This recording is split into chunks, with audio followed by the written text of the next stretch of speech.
Hey everyone, I'm Richard and this is Grey Wizard Gaming. And today I am just doing a kind of what is video about Mezzo.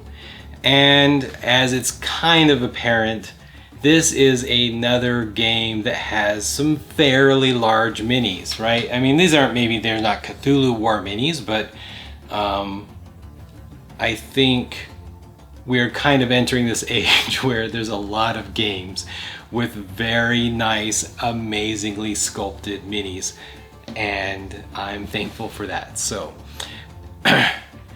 what is Mezzo? Mezzo is an area control game. So over the course of 3 acts, you're going to take a limited number of actions to try to gain as much control as possible and earn victory points, which will ultimately gain you the favor of your god. And each of your tribes, and each of the tribes are different sculpts, which I think is pretty cool, and I appreciate that. So the blue tribe has some sort of alligator on his head, and the green tribe look kind of like witches or something. I'm not really sure what's going on there, but they look pretty cool. So each of the tribes are different, and you are committed to a god. The gods have a huge effect on the gameplay, and they're asymmetric.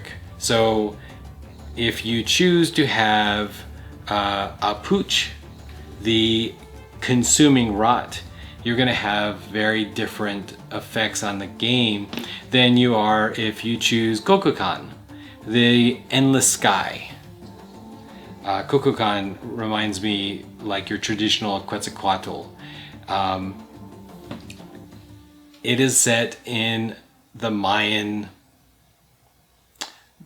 I hesitate to say the Mayan fantasy realm, right? But I mean, it's the Mayan history combined with a very high level glossing over of their religious beliefs. It's got they try to stick to the theme as well as they can in a way that is digestible by game players across the world.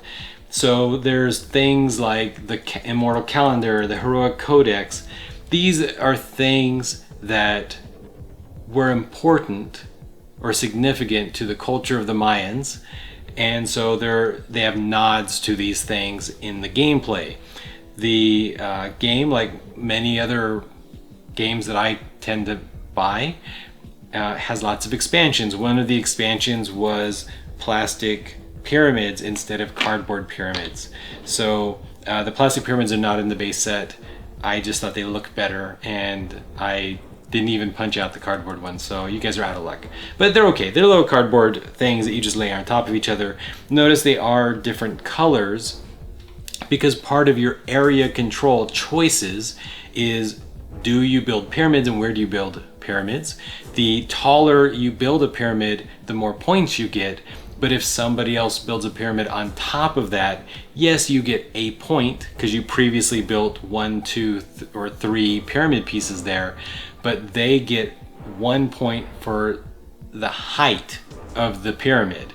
So if you let somebody else build that top piece, then they've just gained 4 points, and you don't want to do that. Just as like an example, this isn't a how to play video. I'm just trying to give like just a flavor of how the gameplay works. You have this little timer. It kind of like goes 3 ages. The ages are significant, I would say. So you guys are rotating and doing your actions and jockeying for influence and power and devotion. You're spending your cards. Each of your gods has a deck of cards with their own different powers. Each god, when you deploy them, they have a special ability. Well, not necessarily when you deploy, but they have special abilities. So as they maneuver around the world, they will do different things.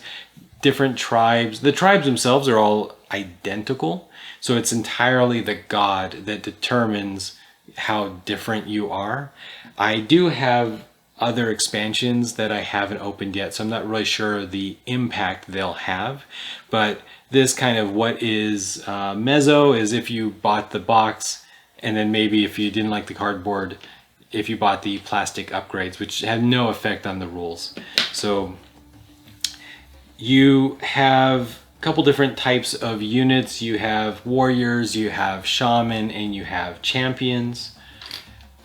You have some of these little plastic rings to make it easy to see which of the units are yours, like which god is yours, things like that. Because obviously the first time you play, I mean, I'm going to remember that I control the god that's standing on a giant skull, which is super cool.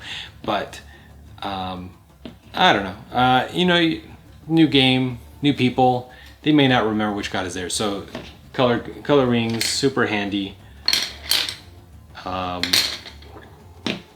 The board is two-sided, so depending on what you prefer, I like this layout more. It just feels like I'm interacting with the Mayan culture more. I love Mayan like history stuff.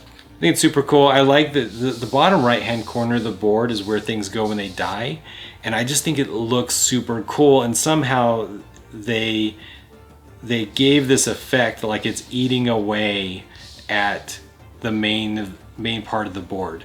Yeah, I mean, this is the game. There is a 5-player expansion, so if you normally play with more than 4 players, you can potentially purchase the 5-player expansion and then play with up to 5 people.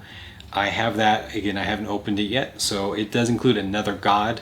So when you have the 5-player expansion, you have 5 gods to choose from, but then there's another god expansion. There's like another 3 or 4 gods in that god expansion, and I think there's maybe even more stuff. So if you really like Mayan stuff, you can keep, you know, diving deep into this game system.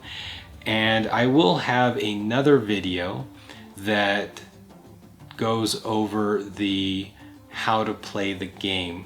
The most confusing part about this game is just all of the symbology that means nothing to us. So you have to look for the, I mean, even like, I don't know, it's just like all these glyphs everywhere are very distracting to me.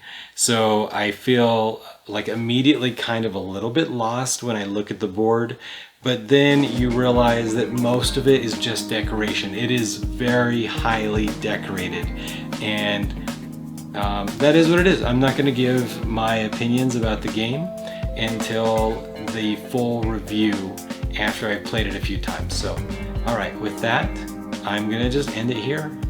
Thanks everyone. Bye.